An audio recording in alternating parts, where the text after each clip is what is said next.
Fala, leitores da Bíblia. Hoje a gente vai ler Tiago, capítulo 1. Mas antes da gente começar a leitura, eu gostaria de fazer um anúncio a você. Se você ainda não assistiu o vídeo a respeito do meu mini curso Fundamentos da Teologia Sistemática, eu convido você a clicar no primeiro link da descrição desse vídeo, onde eu aponto você para a plataforma chamada Udemy. Essa é uma plataforma de cursos online.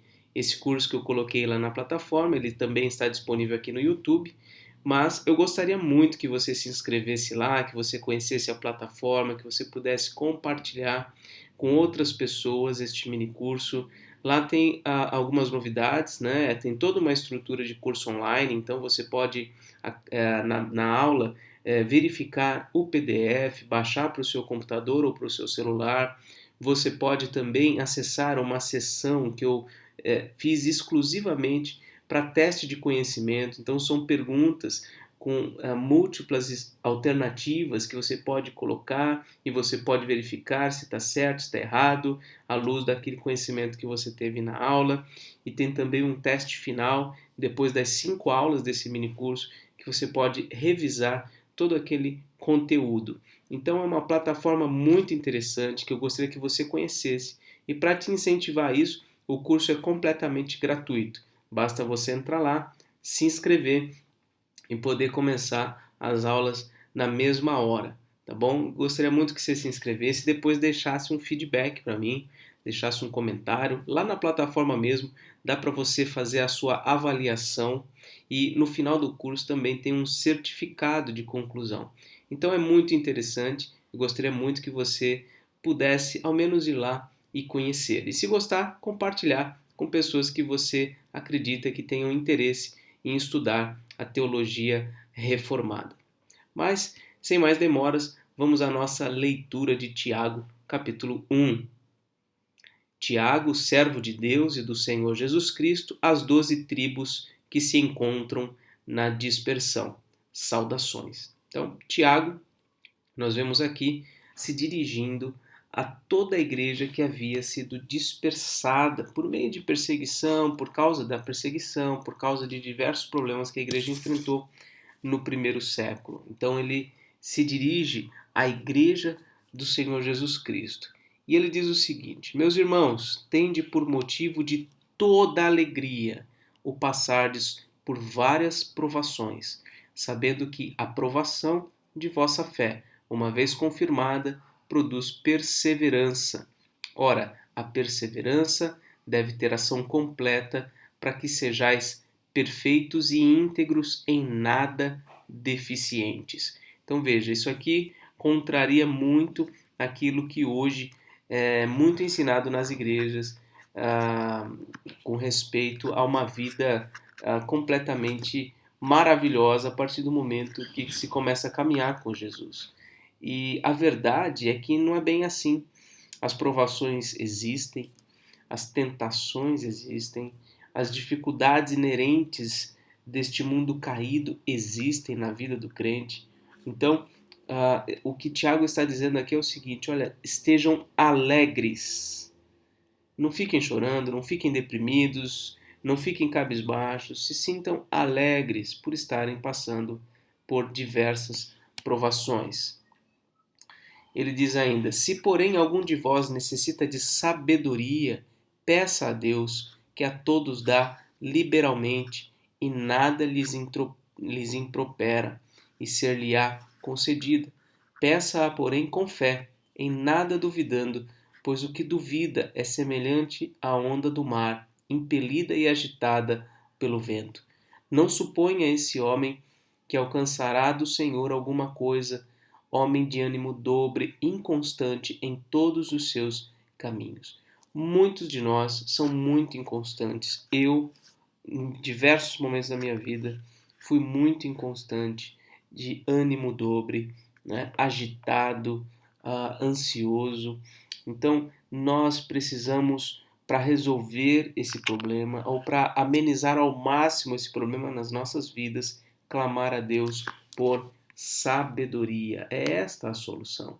É o conhecimento da verdade e a correta aplicação dessa verdade nas nossas vidas que vai nos dar condições de enfrentar os dilemas sem toda essa agitação, toda essa inconstância. Seguindo aqui, versículo 9. O irmão, porém, de condição humilde, glorie-se na sua dignidade, e o rico na sua insignificância, porque ele passará como a flor da erva. Porque o sol se levanta com o seu ardente calor, e a erva seca, e a sua flor cai, e desaparece a formosura do seu aspecto. Assim também se murchará o rico em seus caminhos. Então não é porque alguém tem posse, tem recursos materiais, que pode de alguma maneira se vangloriar. Não, nem o pobre e nem o rico podem se gloriar em si mesmos, né? Por quê? Porque ambos vão secar, ambos vão murchar, né? É claro que a ênfase aqui recai realmente sobre o rico que muitas vezes tem uma arrogância muito maior, né? Mas o fato é que todos nós somos igualmente frágeis, ilimitados e carecemos da misericórdia de Deus. A origem do pecado. Bem-aventurado o homem que suporta com perseverança a provação, porque depois de ter sido aprovado, receberá a coroa da vida, a qual o Senhor prometeu aos que o amam. Então veja mais uma vez aqui a importância da provação na vida dos crentes. Ninguém, ao ser tentado, diga, sou tentado por Deus, porque Deus não pode ser tentado pelo mal e ele mesmo a ninguém tenta. Que Tiago está fazendo aqui uma distinção entre tentação e provação. A tentação visa realmente a nossa derrubada. A tentação vem do diabo como uma tentativa de nos derrubar, de nos enfraquecer, mas a provação que vem de Deus, não tem esse propósito. Então, a tentação não vem de Deus, é isso que ele está dizendo. Ao contrário, cada um é tentado pela sua própria cobiça quando esta o atrai e seduz. Então, a cobiça, depois de haver concebido, dá à luz o pecado, e o pecado, uma vez consumado, gera a morte. Então, veja, o pecado ele está dentro do coração e é essa natureza pecaminosa que nós temos que é a principal fonte da tentação. Eu me referi há pouco à tentação que vem do diabo, e é verdade, existe mesmo.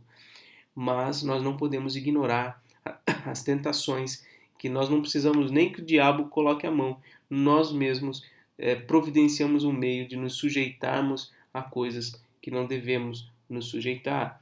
Então, a nossa própria natureza pecaminosa produz muitas tentações na nossa vida. A origem do bem. Não vos enganeis, meus amados irmãos. Toda boa dádiva e todo dom perfeito são lá do alto, descendo do Pai das luzes, em quem não pode existir variação ou sombra de mudança. Pois, segundo o seu querer, ele nos gerou pela palavra da verdade, para que fôssemos como que primícias das suas criaturas. Em outras palavras, o que Tiago está dizendo é que toda tentação e todo mal vem de nós mesmos, e toda coisa boa vem de Deus, vem do Pai das luzes. Então, se há algo de bom na nossa vida, se há algo de bom na nossa história, nós devemos olhar para o alto e agradecer a Deus, porque toda boa dádiva e todo dom perfeito vem do alto, vem do Senhor Deus. Versículo 19, a prática da palavra de Deus. Sabeis estas coisas, meus amados irmãos? Todo homem, pois, seja pronto para ouvir, tardio para falar, tardio para se irar, porque a ira do homem não produz a justiça de Deus. Portanto, despojando-vos de toda impureza e acúmulo de maldade, acolhei com mansidão a palavra em vós implantada, a qual é poderosa para salvar a vossa alma. Tornai-vos, pois, praticantes da palavra, e não somente ouvintes, enganando-vos a vós mesmos. Porque se alguém é ouvinte da palavra e não praticante, assemelha-se ao homem que contempla num espelho o seu rosto natural, pois a si mesmo se contempla e se retira, e para logo se esquece de como era a sua aparência. Mas aquele que considera atentamente na lei perfeita, lei da liberdade, e nela persevera, não sendo ouvinte negligente, mas operoso praticante, esse será bem-aventurado no que realizar. Se alguém supõe ser religioso, deixando de refrear a língua, antes enganando o próprio coração, a sua religião é vã. A religião pura e sem mácula para com o nosso Deus e Pai é esta: visitar os órfãos e as viúvas nas suas tribulações e a si mesmo guardar-se incontaminado do mundo. Então, nessa última etapa, deixa eu ver se é a última mesmo. Isso, aí vem o capítulo 2. Nessa última etapa, ele fala da importância de praticar a palavra de Deus e não apenas ouvir. Não apenas ouvir. O que não falta, de fato, é oportunidade para ouvir a palavra de Deus. Talvez no passado, séculos atrás, isso alguém poderia se justificar, falando: eu não tive oportunidade, eu não soube, eu não tenho como ouvir a palavra de Deus. Mas hoje, especialmente no nosso meio, no Brasil, não há nenhuma desculpa, porque nós temos diversas igrejas, muitas delas são fiéis à palavra, espalhadas por este nosso país. Isso sem contar as rádios, os programas de televisão, não todos, obviamente, e também os canais no YouTube que podem trazer algum esclarecimento, alguma luz a respeito da palavra de Deus. Então, informação é o que não falta. O problema é que nós muitas vezes somos meros ouvintes da palavra e não temos tanta disposição assim para praticar a palavra. Praticar a palavra. Né? E aqui ele coloca como uma aplicação disso, né, que a prática da palavra de Deus inclui o refrear a língua. E este é um dos pecados talvez mais difíceis de nós combatermos na nossa vida, que é o pecado com a língua. Ao longo desse livro nós vamos ver outras citações, outras menções a este pecado, mas vale agora a gente já parar e pensar sobre isso. O quão difícil é dominar a língua, dominar aquilo que nós falamos. Né? É muito difícil a gente dominar isto. E o que ele está dizendo aqui é que se alguém supõe ser religioso, mas fala tudo o que pensa, não mede consequências do que fala, na verdade a sua religião é vã, ou seja, é vazia, não há sentido nenhum na sua vida de piedade, de comunhão com Deus. Porque ele disse que, na verdade, a religião pura e sem mácula para com o nosso Deus se resume, né, em visitar os órfãos e as viúvas nas suas tribulações e a si mesmo guardar-se incontaminado do mundo. Então, basicamente, como é que se vê na prática uma vida verdadeiramente religiosa e piedosa? Quando nós estamos dispostos a auxiliar os que são necessitados nas suas tribulações, sem nos envolvermos com o mundo na sua pecaminosidade, mas nos afastarmos de toda a contaminação do mundo. É assim que se manifesta, então, a prática da palavra de Deus na nossa vida. Bom, essa foi a leitura de hoje. Não deixe de ir lá na plataforma da Udemy e conhecer o meu curso, mini curso de 5 aulas, os fundamentos da teologia sistemática. Então, a gente se vê amanhã, se Deus quiser. Um grande abraço.